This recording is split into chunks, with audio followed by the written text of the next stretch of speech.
Hey guys, it's Makeba from Cable the World. It's going to be kind of more of a chill, laid back video. I just want to share my thoughts about something that I've been thinking about at least every time I'm on it is essentially music streaming apps and why it feels very cluttered, it feels very bloated. And I feel like the current convenience of music streaming is kind of compromising artistry and community. I know for me personally, like I don't think streaming is inherently a bad thing, quote unquote. I think it is nice to have the convenience to be like, hey, I'm gonna listen to an album that came out in 1980, or I'm gonna listen to an album that is made by a Japanese artist or made by a Latin artist. Inherently, that's a good thing. It's a way for all of us to connect with music. And then, of course, we share music and we get inspired by it and make art of it or whatever the case may be. But my issue with these streaming apps right now is just kind of like the disorganization and the clutteredness. I have a list here of things that I'm going to talk about. And throughout this video, I'm going to list like examples of what I'm talking about. So the first thing is soundtracks. I've noticed as of late that certain soundtrack albums, it's not listed as various artists anymore, especially if there are multiple artists on the album, on the soundtrack, excuse me. And they give it to like the most popular artist or like the artist who has like the lead single on it. And I don't know. To me, that's just weird to me. I feel like it should just be various artists, especially if it's like multiple singers and like multiple composers and things of that nature. So that doesn't really make sense to me. And I think there are certain exceptions. Like off the top of my head, Charlie XCX, she made Wuthering Heights, which is an album that she made inspired by the movie. That's perfectly fine. Lady Gaga did the same thing with Harley Quinn, the album that was inspired by the Joker sequel that she started. That makes sense to me. For example, Black Panther, it says that it's by Kendrick Lamar. And in a way that makes sense to me because he was approached to curate and create an album inspired by the first Black Panther movie. And even though he may not be listed in every single song, he somehow has a presence in the song, whether it be like an ad lib or like a refrain or something like that. So he is still part of the album in some way. So to me, in my brain, I'm like, okay, this is technically his album. I just feel like I shouldn't like click on Olivia Rodrigo's page and I see the Ballad of Songbirds and Snake, like Hunger Games soundtrack, when she has one song on the album. She literally has one song on the album. So I'm like, what? I don't know. What is going on? I don't know why. But that's one thing that kind of bothers me to see. The next thing would be song packs and like versions of the song. And what I mean by this is like acapellas or demos or instrumentals or extended mixes or like a bunch of remixes or in the infamous kind of like sped up, slowed down version. And I realize that all this is being done because it is connected to social media. I feel like especially since the rise of TikTok and how popular songs can get and how popular songs can chart because of social media. I feel like music labels, they shifted their plan and they're kind of just like, okay, well now we need to have a bunch of these different versions of the song and so that people can use it in their content and then we can gain more traction that way and things like that. But to me, I'm just like a song, it should stand tall on its own. That should be what it is.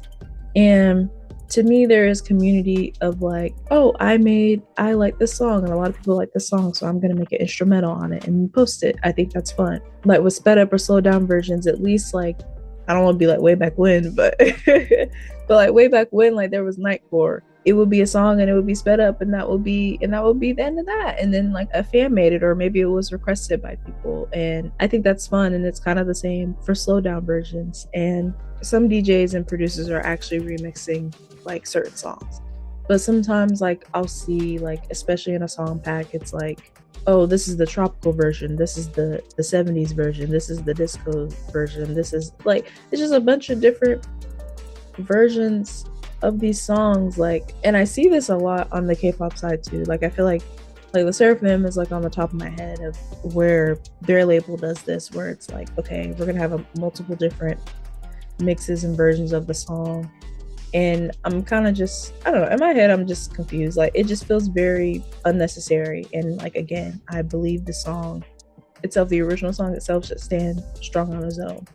And for me, at least, I think it takes away the community within the fandom of creating like custom instrumentals and mixes and things like that. I feel like it takes away that want because of that convenience. At least for me, I feel like that's kind of unfair. I think the label should just be focused on artists releasing the main track and you move on from there. And that's not saying that, oh, because of this, like it remixes and custom instrumentals like don't happen. Like it clearly still happens. And even as someone who likes to make videos, who likes to do this, it is nice to have like, oh, like this is an instrumental of a song that I like. I think that's fine. But I don't think I just don't think it should be that accessible.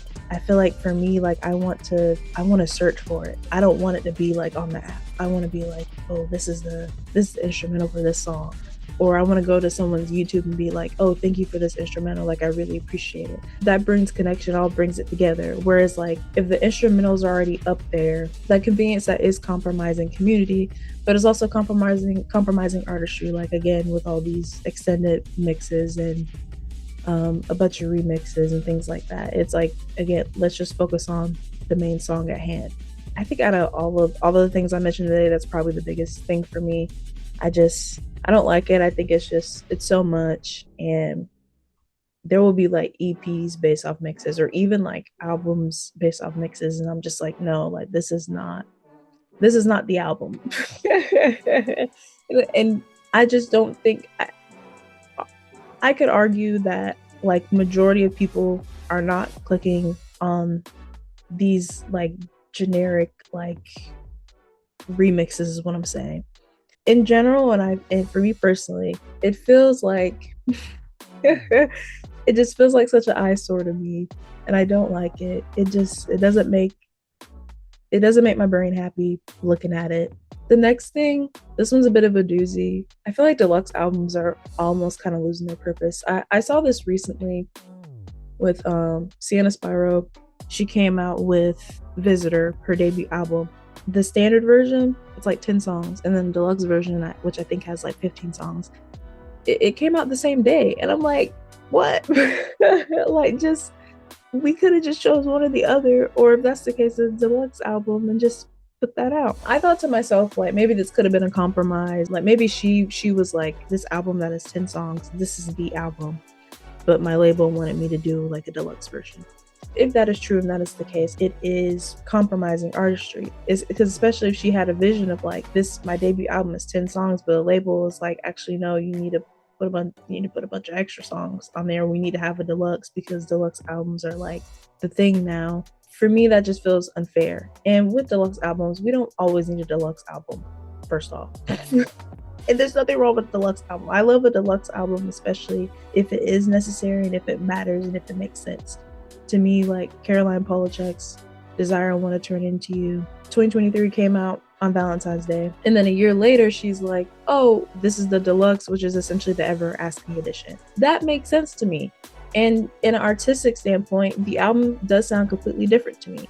Deluxe albums are meant to be the extension of the original.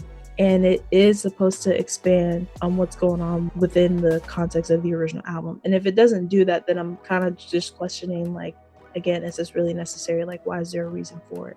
Like, even with Charlie XCX's Brat, when she came out with the deluxe version, it's like, it's Brat and there's 3 more songs, so it's not. That is correct. It's not the original Brat, but it's still Brat. It still has the original track list, and there's 3 more songs. That's what it is. It expanded on the original album and it made sense. There was also a different cover. And that's the other thing with deluxe albums too. I think if there's a deluxe album, I would personally love a new visual, because I'm like, okay, well, if you're adding these extra set of songs, I would love a new visual that it shows that it is the extension of the original. Deluxe albums, it should be purposeful. But again, I think it's a music label thing, music industry thing. Like, oh, deluxe albums are all the rage. It's kind of like how we get more money. It's like, oh, well, the consumer will buy one version of the vinyl that has just the original track list, and then they can buy another vinyl that has like the deluxe track list. It happens anyway, but I think doing it just cause, but not in an artistic way, just doesn't make sense to me. It feels kind of unnecessary because I feel like we're just kind of just adding extra songs when those extra songs, the artist could save them for a later release. They can make a whole separate EP, you know, with those extra songs. Like, hey, like as a gift to the fans, I want to release the EP, you know, and that's okay. I think that's okay. And I know sometimes with album covers, like some people feel really strongly about the standard cover, so they're like, I want the standard cover to be the deluxe, which I think is perfectly fine, especially if that's like how the artist feels and that's what the artist wants. And I think sometimes people try to compromise by having like unique covers like being sold and stuff like that, which is okay. Yeah, I want deluxe albums to be more purposeful. I want them to come out like at later times, like, oh, this is a surprise, like let the original album cook and be out in the world and let people respond to it and eventually come out with the deluxe. Let the music era be an era, especially if it is a debut or especially if it is a sophomore era. Let everything breathe, like let everything be very intentional. Like it shouldn't be rooted in it shouldn't be rooted in money is what I'm trying to say.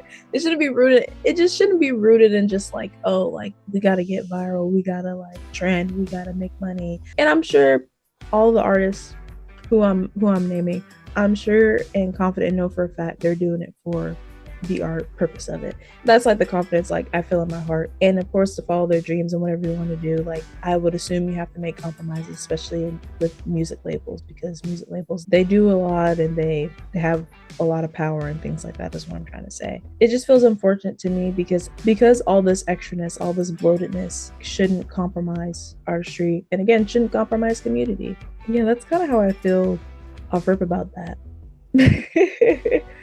As regarding like instrumental specifically, as far as like accessibility, I also think it's fun if the artists themselves, they're like, hey, I'm gonna release these instrumentals and you guys can go download them somewhere. I think that's more fun rather than it just being on the artist page online, like on the streaming app, is what I'm trying to say. And some people, like, they release the stems of their music, like each layer of production of their music, and I think that's really cool too. And I say that to say, I think releasing these instrumentals and extra mixes and remix, to me, it loses the magic of the original song. I feel like rewarded in a way if I'm going on SoundCloud and I'm searching for like unique remixes of an artist that I like, and I'm like, I feel really cool that I feel really cool, but I'm happy that I found it. You know, and maybe I might check out the more of the producers' work and what they do. I think that's a lot more fun. And again, that's like building community.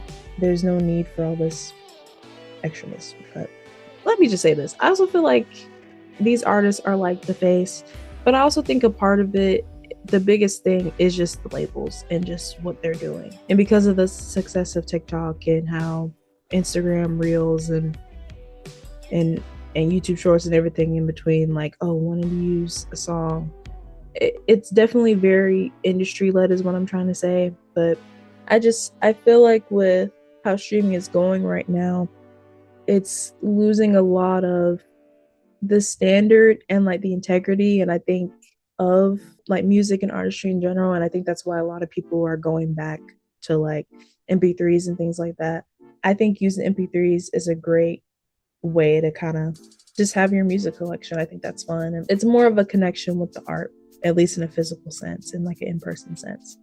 But anyways, that's kind of my thoughts on like my free yapping thoughts about music streaming platforms. I've arguably used like streaming platforms for a long time. I think technically the first one I ever used was Pandora, and like when I was 15, like I went to Spotify, and then literally recently, like in 2025, like I switched from Spotify to Apple Music. But I do wonder if you all agree that this extra convenience is compromising artistry and community in a way. And again, with all like the social media and like chart integrations and things like that, it just feels very systematic, and it doesn't feel like a normal thing anymore. But let me know if you feel the same way. This is just my thoughts and my opinions about it. But yeah, subscribe, like, share, and I'll see you guys in the next one. All right.